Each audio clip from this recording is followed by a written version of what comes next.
Hello, this is David and welcome to episode number 35 of Make Me Proud, the YouTube series documenting my campaign to become a better sprint swimmer. And in this video, I just wanted to let you into the secret that I've been undertaking some swim coaching for about a month now, and therefore just wanted to tell you how I've been getting on with it, how I found it, and how it's affected my performances in the pool thus far.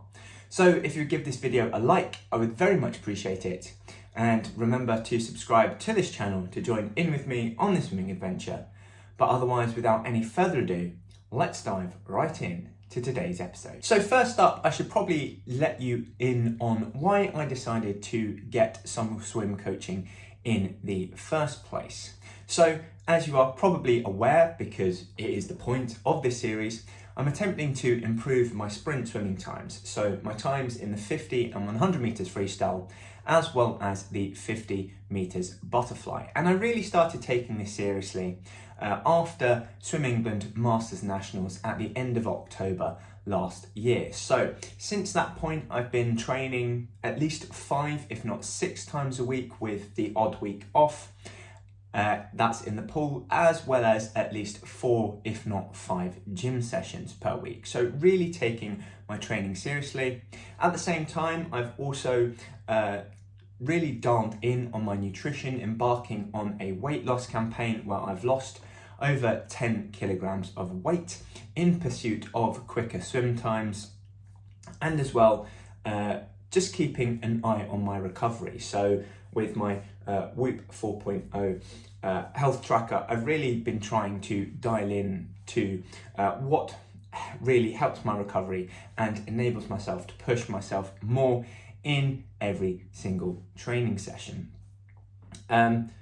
So whilst I've noticed some improvement, especially in the 100 meters freestyle swim time, I've noticed that my top swim speed in the 50 meters freestyle hasn't really come on as much as I wanted it to. So whilst I made gains at Scottish Nationals, recording my best ever time of 28.58 in the 50 meters freestyle, I believe that mostly came down to the improved swimwear that I was wearing, the Mizuno swim trunks that I chose to wear for that meet, where only a slight fraction of that came from any improvements in my swimming ability.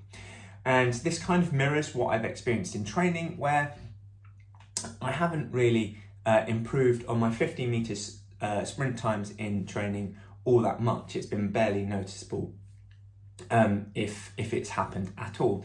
And therefore, I just wanted to get a better understanding as to, whether I'm actually training hard enough, whether I'm actually doing the right exercises in my training, and hence ultimately decided to embark in obtaining some swim coaching. So about a month or so ago, I was listening to a freestyle media podcast, and once again, Sonny Trigg, aka the swimsuit guy, was just detailing about his coaching sessions and how he'd been coaching various people around the world, and just letting us into his opinion that how people train for sprint events really isn't, is quite outdated. It involves a lot of volume, but instead he's, been looking at the world's top sprinters and has noticed that they're doing things rather differently in that regard. They're doing a lot less volume, but a lot more high intensity work, and therefore was putting on some training programs, some swim coaching programs in order to help those sprint swimmers. So I've been considering getting coaching for a while, given the plateau that I'd hit in my top speed of my swim training times, and therefore decided to enroll. So how it works, it's online swim coaching, where Sonny gives me 4 training sessions a week. There were two other training plans as well, where you could get 6 sessions a week or a completely tailored training program.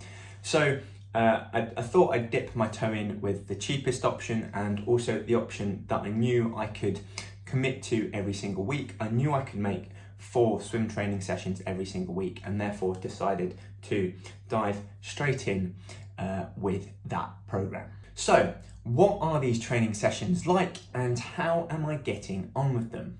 So the first thing to say about these training sessions is that they are noticeably tougher than what I was doing in the pool before. And the first way in which this manifests itself is in the duration of the training session. So now I'm completing training sessions of an hour and a half in duration, whereas previously I was only doing training sessions of an hour in duration.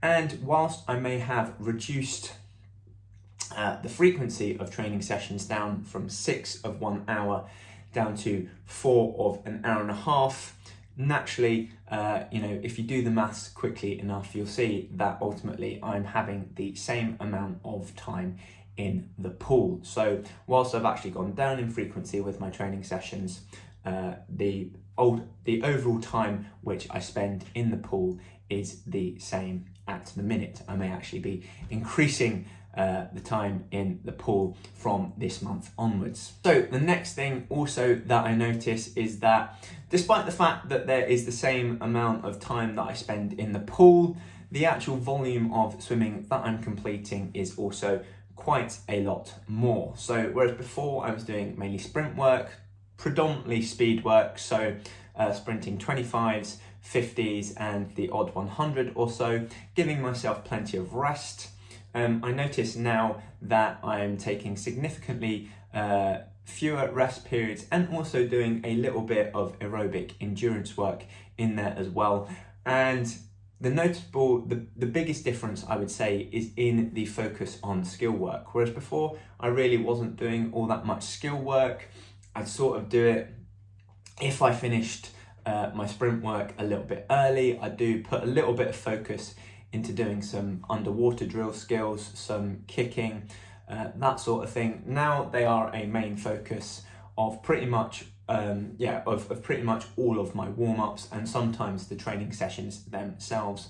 So that's really helping to improve my technique and just enabling myself to propel myself through the water quicker. And I feel as though technique is something that I need to work on. Just because I feel as though I could be a lot more efficient in getting myself through the pool. I noticed that with my arm rotation, when I bring my arm up to the top, I'm pausing before bringing that arm down. So it's not, my stroke isn't quite as smooth, and in my sprinting, that's slowing me down because ultimately there's a little bit of drag there. And so whilst it's nice and efficient and good for some of the longer distance events, in my sprint events, I really need to, as soon as that hand enters the water, need to continue down with that stroke. And so this technique work that I'm doing has, is really helping to improve that aspect of my technique. Similarly, with regards to the intensity of the training sessions, that has also increased as well. Some of the sessions are quite tough, quite mentally tough, and suffice to say that I've been unable to achieve some of them. So especially as we progress on throughout the week and the fatigue from those training sessions builds and builds, ultimately it gets to the point where some of the sets I'm just unable to complete, or despite the fact that I'm able to complete them, I'm probably not able to put the intensity that was intended in the sessions just because of all the fatigue that has built up. So I'm either not able to make the turnaround times that have been set, or I'm not able to make the intensities that have been set. So whereas I may maybe programmed to go 8, 9, 10 out of 10, I may only be able to achieve a 5 or 6 just because I'm that tired. However, I find that that's typically normally in one set, which is towards the end of the week, just as the fatigue starts to build. So I go into the start of the week nice and fresh, and really enjoy some of the sprint sessions and I'm able to do those well. But when it comes to some of the more aerobic sessions, yeah, I do struggle. I struggle with those mentally. And also another thing that has, that has significantly increased as well is the time that I spend doing kick work. And this has been both a benefit and a disbenefit. A disbenefit in the sense that I really hate doing kick work. I'm really awful at it, and yeah, haven't been able to make some of the turnaround times in quite a dramatic sense as well. So the turnaround times that get set, sometimes I'm just not good enough at kicking to make them at all, even if I was to undertake it fresh as and do the set in one go. And sometimes I just need to take a whole load more rest. So the way that has been a benefit has been in the fact that it's demonstrated to me that my kick is really something that I need to improve on, and start being able to make some of these turnaround times. Yeah, and ultimately I think that also means that in the gym it's going to have to be something that I work on a bit more as well with my legs. So just having a think of the mechanics of the kick, I believe the leg extension machine is probably one that I need to be using a whole lot more, or to be honest, at all. It's not one that I typically do. Most of the power in my legs are in my hamstrings as opposed to my glutes. And therefore, whilst that's good for pushing off of walls and off of blocks, when it comes to kicking, doing dolphin kicks and freestyle kicking, there just isn't as much power there as there probably ought to be. So that is one thing that I've been able to concentrate on. So whilst there are times during these sets that I'm unable to achieve the turnaround times, ultimately I still try to do them to the best of my abilities, and ultimately I feel as though if I'm not failing at some of these sets, then I'm ultimately not being pushed hard enough. If I'm making everything every single time, then ultimately I'm not going to be improving myself as a swimmer, because I'm not overloading myself and trying to push myself above and beyond what I am capable of. So the fact that I'm failing at some of these sets, and but only in some of these sets, is I feel is good for me, because it means that ultimately it means that I'm being pushed hard enough, and similarly I'm not being pushed too hard such that the entire sets are just I can't benefit from them because they're just too hard for me. So I feel as though the difficulty level is roughly about right in that regard. And similarly also, I've been enjoying them a lot more. They're a lot more varied than what I've been doing before. Just some of the various things that I've been doing as well. It's a little bit different, which has been really nice. I got into a little bit of a rhythm with regards to my swim training sessions before, so doing different things is also really good. And have really enjoyed working with Sonny in this regard. So ultimately it's been going well, and I'm super excited to see how it benefits me come Swim England Masters Nationals towards the end of October this year. So that is it for today's video, and if you are looking to make some improvements in your swim times yourself and believe that nutrition has a large part to play in the attainment of said improvements, then head on over to westcough.com/bootcamp and sign up for my free online nutrition bootcamp so that you can gain clarity and confidence in how to eat in order to accelerate progress towards your swimming goals.